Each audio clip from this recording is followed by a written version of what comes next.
ಬರ ವೀಕ್ಷಣೆ ಸಲುವಾಗಿ ಇಲ್ಲಿ ನಾವು ಈ ಒಂದು ಚೌಧರಿ ಅವರ ಒಂದು ಇದಕ್ಕೆ ನಾನು ಭೇಟಿಯನ್ನು ಕೊಟ್ಟಿದ್ದೇನೆ. ನಾನು ನಿರಂತರವಾಗಿಯೂ ಕೂಡ ಪೂರ್ವ ಇದರಲ್ಲಿ ಸಭೆಗಳನ್ನ ಮಾಡ್ಕೊಂಡು ಬಂದಿದ್ದೀವಿ. ನಾವು ಕೂಡ ಅದನ್ನು ಮಾಡಿದ್ದೇವೆ.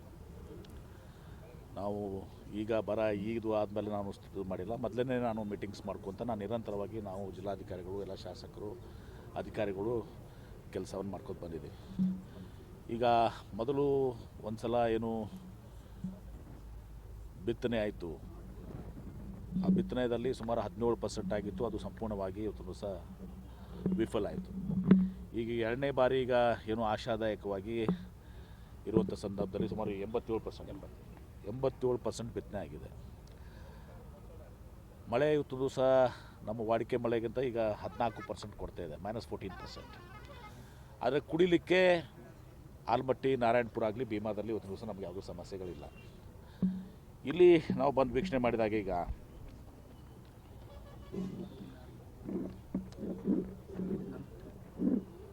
ಈ ಸುರೇಶ್ ಚೌಧರಿ ಅವರ ಒಂದು ಇದರಲ್ಲಿ ಸಾಮಾನ್ಯವಾಗಿ ಇವತ್ತು ದಿವಸ ನಾವು ಈ ಒಂದು ಪ್ಲಾಟ್ನಲ್ಲಿ ಏನೋ ಈಗ ಮಾಡೆಲ್ ಪ್ಲಾಟ್ ಮಾಡಿದರು, 2 ಪಟ್ಟು ಇವತ್ತು ದಿವಸ ಬೆಳೆ ಬರಬೇಕಾಗಿತ್ತು. ಅಂದರೆ 53 ಗಿಡ ಇವತ್ತು ದಿವಸ ಒಂದು ಪ್ಲಾಟ್ನಲ್ಲಿ, ಅದು ಸುಮಾರು 23, ಅಂದರೆ ಲೆಸ್ ದೆನ್ 50%, 45%. ಆಮೇಲೆ ಗಿಡದ ಎತ್ತರ ಈಗ ತಾವು ನೋಡಿದಿರಿ, ಅದು ಸುಮಾರು 3 ಫೂಟ್ ಬರಬೇಕಾಗಿತ್ತು. ಆದರೆ ಇಲ್ಲಿ ನೋಡಿದಿರ ಈಗ ಕೆಲವೊಂದು 6 ಇಂಚು ಇಲ್ಲ, ಕೆಲವೊಂದು ಒಂದು ಫೂಟೂ ಕೂಡ ಅವು ಇಲ್ಲ. ಮತ್ತು ಅದರ ತಕ್ಕಂತೆ ಅವು ಆ ಟೊಂಗೆಗಳೇನಿದಾವಲ್ಲ ಬ್ರಾಂಚಸ್ಸು, ಅವು ಕೂಡ ಸುಮಾರು ಟೊಂಗೆಗಳು 10 ಆಗಬೇಕಾಗಿತ್ತು, ಅದನ್ನು ಕೂಡ 5 ಕೆಳಗಿದೆ. ಹೂಗಳು ಮುಂದೆ 9 ಆಗಬೇಕಾಗಿತ್ತು, ಅದು 3. ಇವತ್ತಿನ ಪರಿಸ್ಥಿತಿ ನಾನು ಹೇಳ್ತಾ ಇದ್ದೀನಿ, 3 ಅಂದರೆ 1/3, 3 ಭಾಗ ಈಗ. ಹೀಗಾಗಿ ಒಟ್ಟಾರೆ ಇಲ್ಲಿ ನೋಡಿದಾಗ ನಾವು ಸುಮಾರು 1.5 ಕ್ವಿಂಟಲು 2 ಕ್ವಿಂಟಲು ಇವತ್ತಿನ ಪರಿಸ್ಥಿತಿಗೆ ಇವತ್ತು ಈಲ್ಡ್ ತೋರಿಸ್ತದೆ. ಅದು ನಾರ್ಮಲ್ ಆಗಿ 8 ಕ್ವಿಂಟಲ್ ಆಗಬೇಕಾಗಿತ್ತು. ನಾರ್ಮಲ್ ಆಗಿ 8 ಕ್ವಿಂಟಲ್, ಅದು ಇವತ್ತೊಂದು ಸಹ 1.5 2 ಕ್ವಿಂಟಲ್ ಇದು ಪರಿಸ್ಥಿತಿ. ಇನ್ನೂ ಉಳಿದನ್ನೆಲ್ಲ ಕೂಡ ನೋಡ್ಕೋತಾ ಇದ್ವಿ. ಆದರೆ ಒಂದು ಈ ಸಲ ಕೃಷಿ ಇಲಾಖೆ, ತೋಟಗಾರಿಕೆ ಇಲಾಖೆ ಮತ್ತು ವಿಶೇಷವಾಗಿ ನಮ್ಮ ಜಿಲ್ಲಾಧಿಕಾರಿಗಳು ಈ ಹಿಂದೆನೂ ಕೂಡ ಈ ಕ್ರಾಪ್ ಇನ್ಶೂರೆನ್ಸಿಗೆ ಅದು ಮಿಡ್ ಸೀಸನ್ ಅಡ್ವರ್ಸಿಟಿ ಅಂತ ತಿಳ್ಕೊಂಡು ಸುಮಾರು 230 ಕೋಟಿ ರೂಪಾಯಿ ಇವತ್ತು ಪರಿಹಾರವನ್ನು ಸಿಗುವ ಹಾಗೆ ಇವತ್ತು ದಿವಸ ಅವರು ಲಕ್ಷ್ಯವನ್ನು ವಹಿಸಿದ್ದಾರೆ. ನಾನು ಒಳ್ಳೆಯ ಕೆಲಸ ಮಾಡಿದ್ದಾರೆ. ಈಗೂ ಕೂಡ ಪ್ರತಿ ಸಲ ಕ್ರಾಪ್ ಇನ್ಶೂರೆನ್ಸ್ ಬಗ್ಗೆ ಏನಾಗ್ತಾಯಿತ್ತು, ಭಾಳ ಸಲ ಸುಮಾರು 90,000 ಆಸ್ಪಾಸ್ ಆಗಿತ್ತು. ಈ ಸಲ ಕಾಳಜಿ ವಹಿಸಿ ಎಲ್ಲ ವಿಲೇಜ್ ಸೊಸೈಟಿ, ಹಳ್ಳಿಗಳೆಲ್ಲ ಸೊಸೈಟೀಸು, ಬ್ಯಾಂಕರ್ಸು ಎಲ್ಲರಿಗೂ ಕೂಡ ಇದು ಮಾಡಿಸಿ ರೈತರ ಮನವೊಲಿಸಿ ಮತ್ತು ಆ ಸೊಸೈಟಿಗಳು ಎಲ್ಲರನ್ನ ಬ್ಯಾಂಕರ್ಸ್ ಎಲ್ಲರೂ ಮನವೊಲಿಸಿ ಈಗ ಸುಮಾರು 2.5 ಲಕ್ಷ ಇವತ್ತು ದಿವಸ ಕ್ರಾಪ್ ಇನ್ಶೂರೆನ್ಸ್ ಇವತ್ತು ಸರ್. ಅಂದರೆ 1.5 ಲಕ್ಷ ಜಾಸ್ತಿ ಆಗಿದೆ ಹಾಸಲಕ್ಕಿಂತ, ಅಂದರೆ 1.5 ಪಟ್ಟು. ಅದು ಒಂದು ಒಳ್ಳೆಯ ಬೆಳವಣಿಗೆ ಇವತ್ತು ದಿವಸ. ಇನ್ನೂ ಕೂಡ ಇವತ್ತು 3-4 ಕಡೆ ನಾವು ದಿವಸ ಹೋಗ್ತಾಯಿದ್ರಿ. ತದನಂತರ ಮುಂದಿನ ಮತ್ತೆ ಒಂದು ಲೆಂಕ್ನಲ್ಲಿ ಇನ್ನೂ 2-3 ಮತಕ್ಷೇತ್ರ ಅಲ್ಲಿನೂ ಕೂಡ ನಾನು ಭೇಟಿ ಕೊಡ್ತಾ ಇದ್ದೀನಿ. ಆದರೆ ಇದೆಲ್ಲದಕ್ಕಿಂತ ಪೂರ್ವವಾಗಿ ಇವತ್ತು ದಿವಸ ನಾವು ಸಭೆಗಳನ್ನು ಮಾಡಿ ನಮ್ಮ ಇದರಲ್ಲಿ ನಾವು ಇದ್ದೀವಿ. ಕೇಂದ್ರ ಸರ್ಕಾರ ಯಾವಾಗ ಇವತ್ತು ದಿವಸ ಇದನ್ನು ಬರ ಘೋಷಣೆಯನ್ನು ಇದು ಮಾಡ್ತಾರೆ ಆವಾಗ ನಾವು ಸನ್ನದ್ಧರಾಗಿದ್ದೀವಿ. ನಾನು ಒಂದೇ ಒಂದು ಸೂಚನೆಯನ್ನು ಕೊಟ್ಟಿದ್ದೀನಿ, ಯಾವುದೇ ರೀತಿಯ ತಪ್ಪುಗಳಾಗಬಾರ್ದು. ಮತ್ತು ಅವರು ಕೂಡ ಒಂದು 10% ಅದನ್ನು ತಗೋತಾರೆ. ಅದರಲ್ಲಿ ಕೂಡ ಇವತ್ತು ದಿವಸ ನಾವು ಸರಿಯಾಗಿ ವೈಜ್ಞಾನಿಕವಾಗಿ ಈಗ ಹೇಳಿದ್ದಾರೆ ಮುಂದೆ, ಈಗ ವೈಜ್ಞಾನಿಕವಾಗಿ ಇವತ್ತು ದಿವಸ ನಮ್ಮ ರೈತರು ಸಂಕಷ್ಟದಲ್ಲಿದ್ದಾರೆ.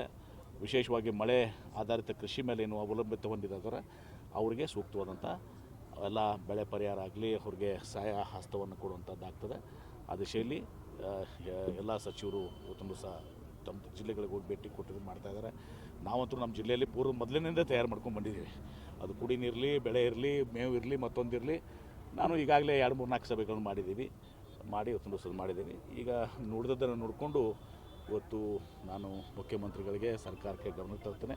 ಮುಂದಿನ ವಾರ ಬಹುತೇಕ ಇನ್ನೂ 2-3 ಮತಕ್ಷೇತ್ರಕ್ಕೂ ಕೂಡ ನಾನು ಇವತ್ತು ದಿವಸ ಅಲ್ಲಿ ಹೋಗಿ ಅಲ್ಲಿನೂ ಕೂಡ ವೀಕ್ಷಣೆ ಮಾಡಿ ಓವರಾಲ್ ಇದೆಲ್ಲ ಸೇಮ್ ಇರ್ತದೆ. ಮತ್ತು ಈಗ ರಿಪೋರ್ಟ್ಸ್ ಎಲ್ಲ ಕಡೆ ಇದೆ. ಆ ರಿಪೋರ್ಟ್ಸ್ ಎಲ್ಲ ನೋಡ್ಕೊಂಡು ಇವತ್ತು ದಿವಸ ಬಹುಶಃ ಇದೆಲ್ಲ ಮುಗಿದ್ಮೇಲೆ ನಾಳೆ ನಿಮ್ಮ ಜೊತೆ ಮಾತಾಡ್ತೇನೆ. ಸರ್, ಈಗ ಸದ್ಯಕ್ಕೆ ಅಂದರೆ ತಾತ್ಕಾಲಿಕವಾಗಿ ಏನಾದರೂ ಪರಿಹಾರ ರೈತರಿಗೆ ಸಿಗುತ್ತೆ? ನೋಡಿ, ಅದನ್ನು ಚರ್ಚೆ ಮಾಡ್ತೀವಿ ನಾವು ಕ್ಯಾಬಿನೆಟ್ನಲ್ಲಿ. ಈಗ ರಿಪೋರ್ಟ್ಸ್ ಎಲ್ಲ ಈಗ ನಾಳೆ ಈಗ ಅಧಿವೇಶನ ಪ್ರಾರಂಭ ಆಗುತ್ತೆ 13ಕ್ಕೆ. ಈಗ ನಾನು ನಾಳೆ ನಾಡ್ದು ನಾನು ಬೆಂಗಳೂರಿಗೆ ಹೋದ್ಮೇಲೆ ಇವತ್ತೊಂದು ದಿವಸ ನಾನಲ್ಲಿ ಮುಖ್ಯಮಂತ್ರಿಗಳಿಗೆ ಇದು ಮಾಡ್ತೀನಿ. ಬೇರೆ ಬೇರೆ ಜಿಲ್ಲೆಯನ್ನಾಗಿದೆ ಅದು ಕ್ಯಾಬಿನೆಟ್ನಲ್ಲಿ ಇವತ್ತು ದಿವಸ ಎಲ್ಲರೂ ಚರ್ಚೆ ಮಾಡಿ ಮುಂದಿನ ಒಂದು ನಾವು ರೈತರ ಪರವಾಗಿದ್ದೀವಿ. ಸರ್, ಈಗ ವಿಮೆ ಹಣ ಆಯಿತು ಅಥವಾ ಬರ ಪರಿಹಾರ ಆಯಿತು, ಬೆಳೆ ಇದ್ರೆ ಮಾತ್ರ ಬರ್ತೈತಿ. ಕೆಲವೊಂದು ಜನ ಬಿತ್ತೇ ಇಲ್ಲ, ಅವರಿಗೆ ಹೆಂಗೆ ಮಾಡ್ತಾರೆ? ಅದನ್ನು ನಾವು ಬಿತ್ತಿಲ್ಲಾರ್ದಕ್ಕೆ ಬಗ್ಗೆ ನಾವು ಈಗ ಮಾತನಾಡಲಿಕ್ಕೆ ಆಗೋದಲ್ಲ. ಯಾಕಂದ್ರೆ ಹಿಂದೆ ಹೇಳಿದ್ನಲ್ಲ 17% ಬಿತ್ತನೆ ಆಗಿತ್ತು, ಸಂಪೂರ್ಣ ಲಾಸ್ ಆಗಿದೆ. ಅದನ್ನು ಯಾವ ರೀತಿ ನಾವು ಇದು ಮಾಡಬೇಕು ಇದೆಲ್ಲರೂ ಕೂಡ ಚರ್ಚೆ ಮಾಡ್ತೀವಿ. ಚರ್ಚೆ ಮಾಡಿ ನಾವು ರೈತರ ಪರವಾಗಿದ್ದೀವಿ, ರೈತರ ಬೆಂಬಲಕ್ಕೆ ನಿಲ್ತೀವಿ. ಬಿತ್ತನೆ ಆಗಲಾರ್ದ್ರ ಬಗ್ಗೆನೂ ಕೂಡ ವಿಚಾರ ಮಾಡ್ತೀವಿ, ಚರ್ಚೆ ಮಾಡ್ತೀವಿ. ಇನ್ನೊಂದು ವಿಜಯಪುರ ಜಿಲ್ಲೆಯಲ್ಲಿ ಇರ್ತಕ್ಕಂಥ ಮಳೆ ಮಾಪನ ಕೇಂದ್ರಗಳಲ್ಲಿ ಮಳೆ ಆಗಿದೆ ಅಂತ ಅಂಕಿ ಸಂಖ್ಯೆಗಳು ತೋರಿಸ್ತಾ ಇದೆ. ಇಲ್ಲ ಮೈನಸ್ 40 ಈಗ ನೋಡಿ ಕೇಳಿ ನೋಡಿ -14% ಮಳೆ ಇದೆ. ಈಗ ಇದು ಒಂದೇ ಅಲ್ಲ, ಈಗೆಲ್ಲ ಸ್ಯಾಟಲೈಟ್ ಇದ್ದಾವೆ. ಈಗ ಯಾವುದು ಇವ್ರ ಮಾಪನ ಏನು ಬೇಕಾದ್ ಮಾಡಲಿ. ಈಗ ಮಿಲಿಮೀಟರ್ ಬೈ ಮಿಲಿಮೀಟರ್ ಚೌಕಟ್ ಮಾಡ್ತಾರೆ. ಈಗ ನೀವು ಪ್ಲಾಟ್ ಮಾಡಿರಲ್ಲ, ಯಾಕಂದ್ರೆ ನಾನು ನೋಡಿದ್ದೀನಿ ಈಗೆಲ್ಲ ಸ್ಯಾಟಲೈಟ್ ಮೂಲಕ ನೀವು ಎಷ್ಟು ರೆಸಲ್ಯೂಷನ್ ಬೇಕೋ ಅಷ್ಟು ರೆಸಲ್ಯೂಷನ್ ಬರ್ತದೆ. ಇಲ್ಲಿ ಇನ್ನೊಂದು ಹೇಳಿದ್ರು ಅವ್ರು, ಗೊತ್ತಿಲ್ಲ ನಮಗೆ, ಮಳೆ ಬಂದಿದೆ ಬಟ್ ಗಾಳಿ ಇದಕ್ಕೆ ಒಂದು ದಿವಸ ಮತ್ತು ಬಿಸಿಲಿಗೆ ಆಪರೇಷನ್ ಆಗ್ತಾಯಿದೆ ಒಂದು ದಿವಸ. ಇದನ್ನು ಕೂಡ ರಿಪೋರ್ಟ್ನಲ್ಲಿ ಹಾಕಿ ಅಂತ ಹೇಳಿದೆ ನಾನು. ಇದನ್ನು ಕೂಡ ರಿಪೋರ್ಟ್ ಹಾಕಿದ್ದೀನಿ. ಇನ್ನೂ ಉಳಿದ ಪ್ಲಾಟ್ಸನ್ನು ನೋಡ್ತೀನಿ. ನೋಡಿ ಸಂಘಟಿತವಾಗಿ ನಾನು ನಾಳೆ ಬಹುಶಃ ನಾಡ್ದು ನಿಮ್ಮ ಮೀಡಿಯಾಕ್ಕೆ ನಿಮಗೆ ಅಡ್ರೆಸ್ ಮಾಡ್ತೀನಿ. Thank you.